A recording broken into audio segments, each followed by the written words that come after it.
और भंडारे में बढ़ चढ़ करके आप लोग सहयोग दीजिए और कल अधिक से अधिक संख्या में आप लोग जरूर आए कथा सुनने के लिए। बोलिए राधा माधव भगवान की। भगवान सुखदेव कहते हैं राजा परीक्षित, भगवान विद्या अध्ययन करके आते हैं, भगवान को जो ज्ञान बताया गया गुरुजनों के द्वारा भगवान उसका आचरण करते हैं, माता पिता गुरुजनों को प्रणाम करते हैं, अपने इष्ट मित्रों के साथ में भ्रमण करते हैं, मथुरा वासियों की रक्षा के लिए कल्याण के लिए अनेक योजनाओं का विचार करते हैं और महाराज उग्रसेन के पास रख करके उसको प्रस्तावित करते हैं।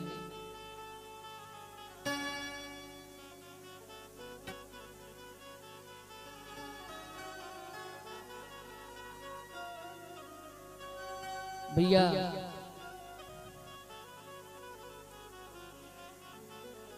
आपके इस पावन ग्राम के पुरोहित जी माहुरी के निवासी यहाँ पर ऐसे दो विद्वान पधारे हैं जिनका नाम है आचार्य आनंद पांडे, आचार्य सोनू पांडे। वो लोग व्यासपीठ तक आना चाहते हैं, व्यासपीठ उनका स्वागत करती है, सम्मान करती है। जोरदार ताली बजा करके ऐसे आचार्यों का, ऐसे ब्राह्मणों का, ऐसे विप्रों का सम्मान करें, स्वागत करें। श्री राम जय राम।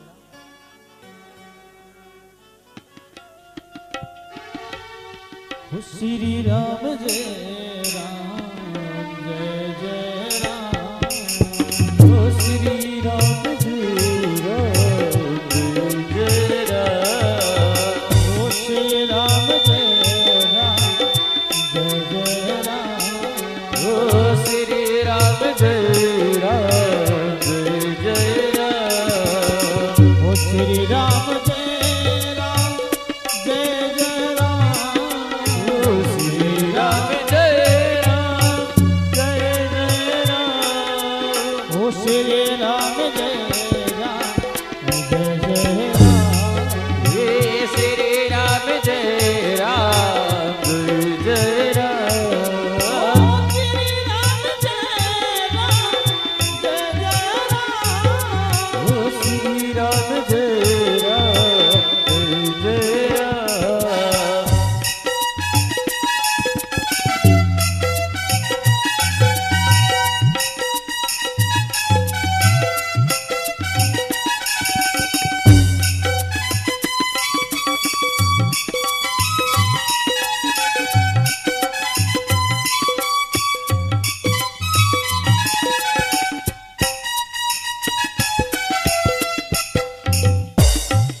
बोलिए श्रीमद् भागवत महापुराण की।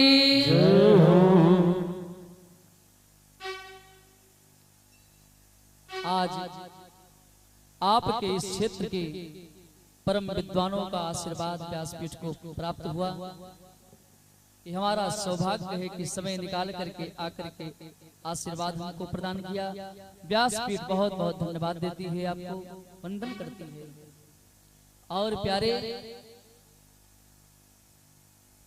इन ब्राह्मणों ने, आचार्य जनों ने जैसे 56 भोग में तुलसी पत्र पड़ जाए तो भगवान स्वीकार कर लेते हैं, आपके इस बृहद भंडारे में तुलसी पत्र स्वरूप 501 रुपया भंडारे में दे करके पुण्य का कार्य किया है। जोरदार ताली बजा करके उनके सम्मान को बढ़ाइए और उस प्रसाद को स्वीकार करिए। मानो जैसे 56 भोग बिना तुलसी के अधूरा है, ऐसे भंडारा ब्राह्मण के आशीर्वाद के बिना अधूरा है।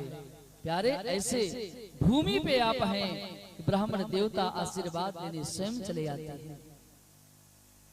और मैं आपसे निवेदन करूं प्यारे, जीवन में कभी ब्राह्मणों का तिरस्कार मत करना, जीवन में कभी ब्राह्मणों का अपमान मत करना। मैं इसलिए नहीं बोल रहा हूं कि मैं ब्राह्मण हूं इसलिए बोलता हूं। ब्राह्मण इस धरती के देवता हैं।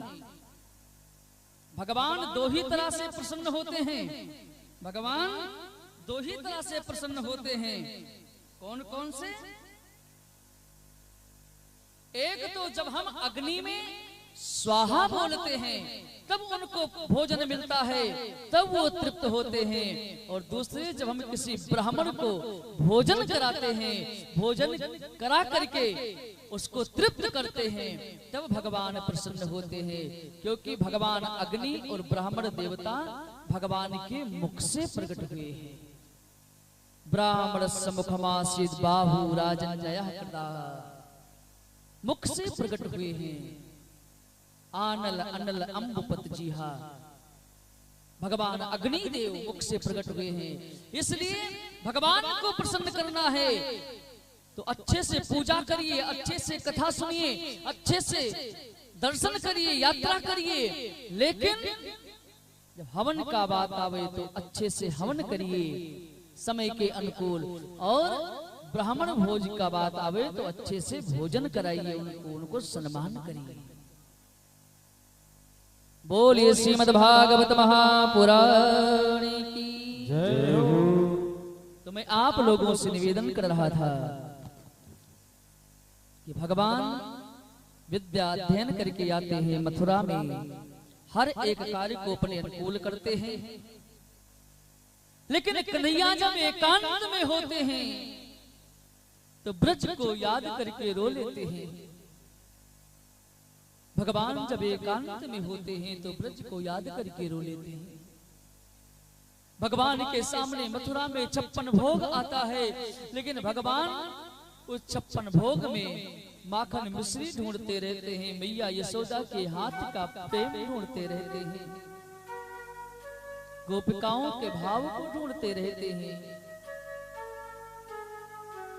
और एक बात मैं आपको बताऊं, आज भगवान को आए हुए कई दिन व्यतीत हो गए जब से मेरा कन्हैया ब्रज को छोड़ करके मथुरा आया है। जब जब माँ यशोदा मैया देवकी सामने आती हैं, लाला जिस वात्सलता का प्रेम मुझे पाना चाहिए था वो तो बहन यशोदा ने प्राप्त किया। लाला तो मेरे हाथ से खा ले, लाला ये खा ले, लाला ये खा ले। भगवान खाते हैं फिर रोने लगते हैं। माँ देवकी भी अपने आंखों में अश्रु भर करके कहती है, बेटा क्या हुआ, ये आपको अच्छा नहीं लगता? मेरे कन्हैया कहते हैं, माँ मैं आपसे सच्ची बात कहता हूँ कि मैया मुझे माँ यशोदा नहीं भुलाई जा रही है। मैया देवकी कहती है, लाला उसका माखन याद आ रहा होगा, लो माखन खा लो। भगवान ने कहा, माँ जिस दिन से मैं मथुरा से चला उसी दिन सोच लिया कि अब माखन जाकर के वही खाऊंगा, माखन अन्यत्र नहीं खाऊंगा। भगवान सुखदेव कहते हैं, एक दिन कन्हैया एकांत में बैठे रो रहे थे तो भगवान के जो परम मित्र हैं, जो उद्धव जी महाराज हैं, उद्धव ने जाकर के कहा, कन्हैया क्या बात है, इतनी चिंता में क्यों हो, कोई बात है क्या, कोई चिंता सता रही है क्या? भगवान ने कहा नहीं। उद्धव ने कहा, मैं ज्ञानी हूं महाराज, मैं जानता हूं आपको देख करके। तब कन्हैया ने कहा, उद्धव मुझे मेरा ब्रज याद आता है, वहां के लोग याद आते हैं। और उद्धव एक काम करोगे हमारा क्या, जा करके वृंदावन वालों को कह दो, ब्रज वालों को कह दो कि मुझे इतना मत याद करें, क्योंकि वो लोग याद करते हैं तो उनके वियोग में, उनकी याद को यहाँ पर मैं अपने आप को संभाल नहीं पाता। उद्धव ने कहा, महाराज वो अनपढ़ गंवारे तो हमारी भाषा समझेंगे। कन्हैया ने कहा, एक बार जाओ, जरूर समझाने का प्रयास करना, लेकिन उद्धव तुम ज्ञानवान हो, ज्ञान की भाषा में नहीं प्रेम की भाषा में समझने और समझाने का काम करना। कन्हैया उद्धव से कहते हैं, उद्धव जाओ जाओ वृंदावन ये उद्धव, वहां पर मेरी चर्चा करना, उनको समझाना और उनका हाल लेकर के चले आना। हो जाओ वो वृंदावन ऐ बुधो, गोपियों से जाके तुम मिलना। जाओ वृंदावन ऐ बुधो, गोपियों से जाके तुम मिलना। कहना कहानी भेजा है, कहना कहानी भेजा है। ओ सोच होने के जरा ले कर आना, कहना कहानी भेजा है। सोच होने के जरा सभी लोग ताली बजाते हुए मानो यहीं बैठे हम कन्हैया को अपना संदेशा दे रहे हैं। कन्हैया जैसे तूने उद्धव को भेजा, वैसे हम भी तेरे पास अपना संदेशा यहीं बैठे बैठे दे रहे हैं। हमारे भी प्रेम को स्वीकार करना, हमको भी याद करना। जय हो।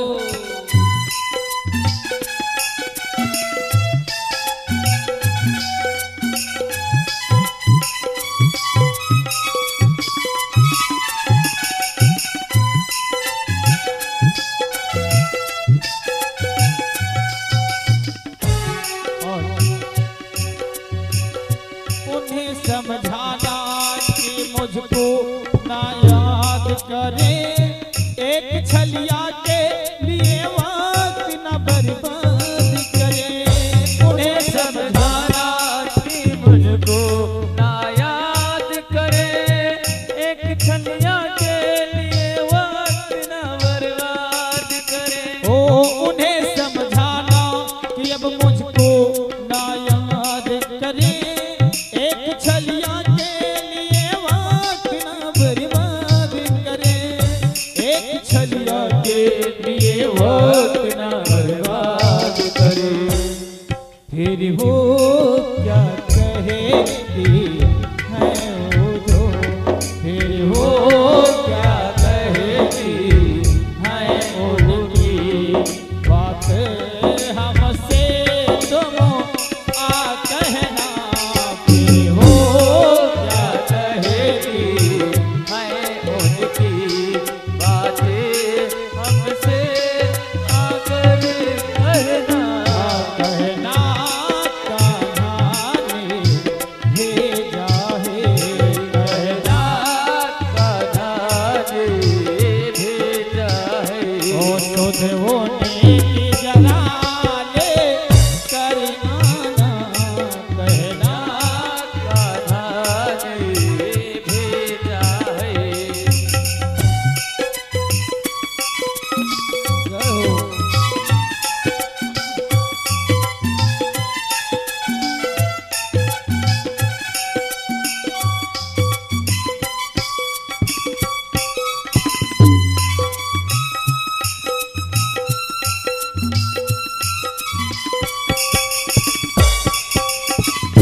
इस धोखे में तो मत रहना।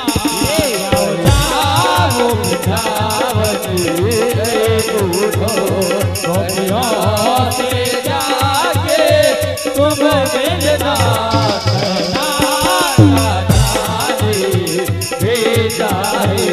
सोधो ने की जला दे कर आना।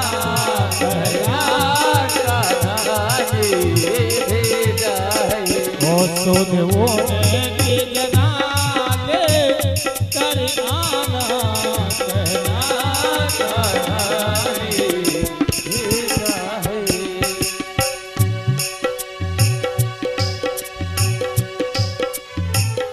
मेरे लिए नफरत सीने उनके भरे डालो।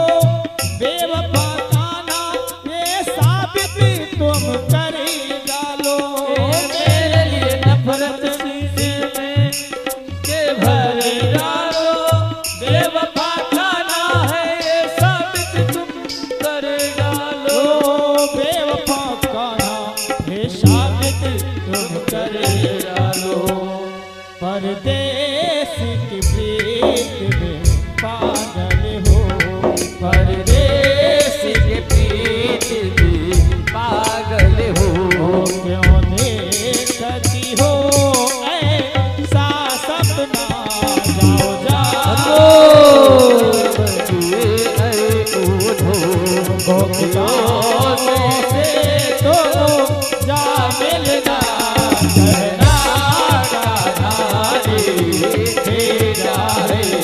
सोधो ने की जला रे करे आना।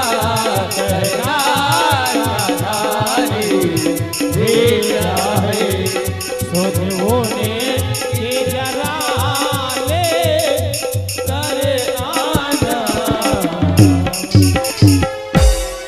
बोली राधा माधव भगवान की। इसी क्रम में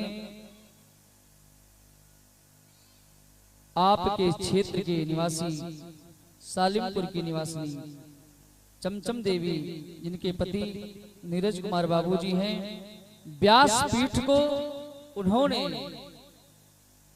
आज ही से लगता है विदाई स्वरूप चालू कर दिया। 3000 रुपया विदाई स्वरूप दिया है। जोरदार ताली।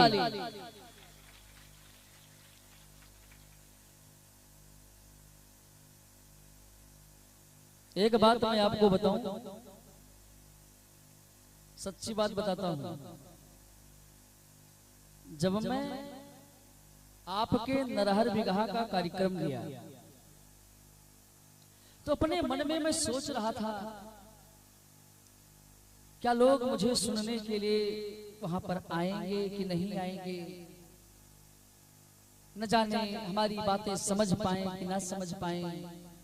14 वर्ष हो गया, लोग बदल गए होंगे, वहां का कल्चर भी बदल गया होगा, लेकिन जाना तो पड़ेगा ही।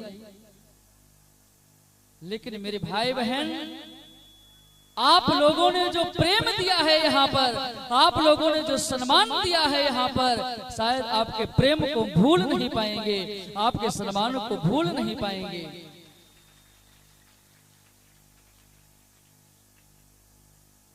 और आप लोग कथा सुनते रहे, मैं सुनाता रहा, समझ में आया तो भी सुने, नहीं समझ में नहीं आया तो भी सुने। केवल अपना जान करके ऐसे आशीर्वाद आप लोग देते रहें, यही प्रार्थना है। मैं आपसे निवेदन करूं, उद्धव जी महाराज जाते हैं वृंदावन में गोपिकाओं से मिलते हैं, संदेशा लेकर के वापस आते हैं। भगवान कन्हैया से कहा, कन्हैया तो बहुत निष्ठुर हो गया है क्या? अरे रहते हो बगल में, मथुरा से वृंदावन की दूरी 20 किलोमीटर ज्यादा से ज्यादा है, तुम क्यों नहीं मिल आते? तब कन्हैया रोना चालू किया, मित्र यदि मैं बार बार जाता रहा तो जैसे किसी घाव को बार बार छूने से घाव बढ़ आता है, वैसे मैं जाता रहा तो मैं उन गोपिकाओं को भूल नहीं पाऊंगा। उनकी याद को नया करने के लिए आपको मैंने भेजा, और मैं किस लिए रोता रहा, आपको उसकी जांच करने के लिए, बताने के लिए भेजा। इस प्रकार भगवान सुखदेव कहते हैं, राजन भगवान अनेकानेक लीलाएं करते हैं। और इधर भगवान सुखदेव कहते हैं